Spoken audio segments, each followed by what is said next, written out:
Bonjour Arnaud. Bonjour Isabelle. Alors si je regarde bien ma petite fiche, c'est assez riche. Hein. Ça a dû se passer ce week-end. Comme un du indice. foot, du tennis, de l'athlétisme, entre autres. C'est ça, on commence avec du football, la fin de la 33e journée de Ligue 1. Lyon ne fait pas le plein à domicile. On va regarder les images. C'était face à Saint-Etienne, le derby du Rhône. Ça commence pourtant bien pour les Lyonnais. Ouverture du score de Clinton N'Jie.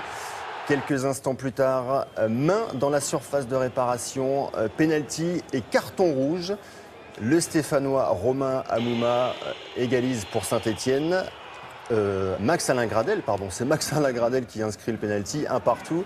À 11 contre 10, les Stéphanois prennent l'avantage en fin de première mi-temps. Romain Hamouma, ce coup-ci, le voici, 2-1 pour les Stéphanois. Et en début de seconde mi-temps, Christophe Jallet permet à Lyon de revenir, 2 partout, plus rien ne sera inscrit. Lyon repasse en tête du championnat devant Paris grâce à une meilleure différence de but, mais le PSG compte un match en moins. Ce qui est toujours étonnant, c'est la joie des footballeurs qui s'embrassent, s'enlacent sur le terrain. Il y a tout qui chaque sort. fois. Oui. Rugby, une finale 100% française en Coupe d'Europe avec Toulon qui rejoint Clermont en finale. Donc on va regarder les images de la qualification des Varois hier face aux Irlandais du Leinster. Il aura fallu attendre 1h30 de jeu, la prolongation et 11 pénalités pour voir enfin le premier essai du match. C'est aussi l'essai de la délivrance pour Toulon. Le Sud-Africain Brian Abana aplati. Après transformation, les Varois mènent 25-15. Réaction des Irlandais du Leinster et un essai en force d'O'Brien qui entretient le suspense. Toulon va finalement s'imposer 25-20 et se qualifier pour sa 3e finale de Coupe d'Europe consécutive.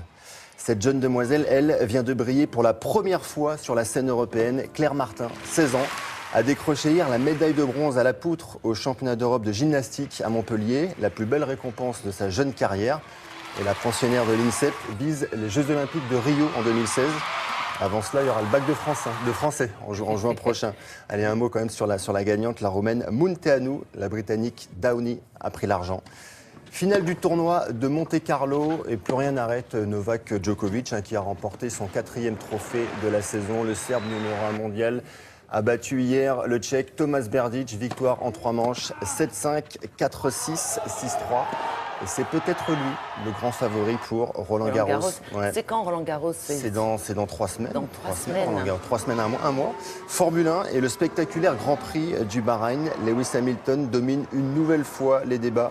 Sa 3e victoire en 4 courses. Et le Britannique s'impose devant Raikkonen et Rosberg. Et à l'arrivée, pas de champagne. Nous sommes au Bahreïn, c'est de l'eau de rose. Ah bon? Oui, pas de champagne, oui. Non, ça se fait pas là-bas. Un mot d'athlé, si on a le temps. Comme on ne me dit rien, je pense que oui, on a le temps. Magnifique, on a le temps avec la rentrée pour Usain Bolt, le Jamaïcain. Regardez, c'était au Brésil, sur une piste installée sur l'hippodrome de Rio de Janeiro.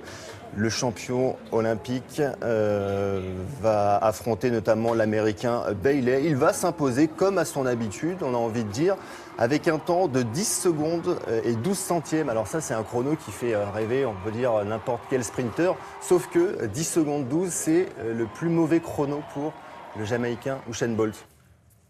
Il a le temps de se mettre en condition. C'est un diesel, c'est la reprise de la saison. C'est un diesel. C'est un diesel. Le deuxième était quand même assez loin derrière lui. 10-24 pour l'Américain Bailey. L'essentiel, c'est de gagner. Exactement. Pourquoi se donner à fond là tout de suite? On attend un peu. Je pense qu'il était à fond quand même. Après, les conditions climatiques font que, mais je pense qu'il était à fond quand même. Bon, d'accord. Ok, il a fini, comme dirait le boss. Il a fini. Eh ben, merci beaucoup. Merci Arnaud. À très bientôt. Nous allons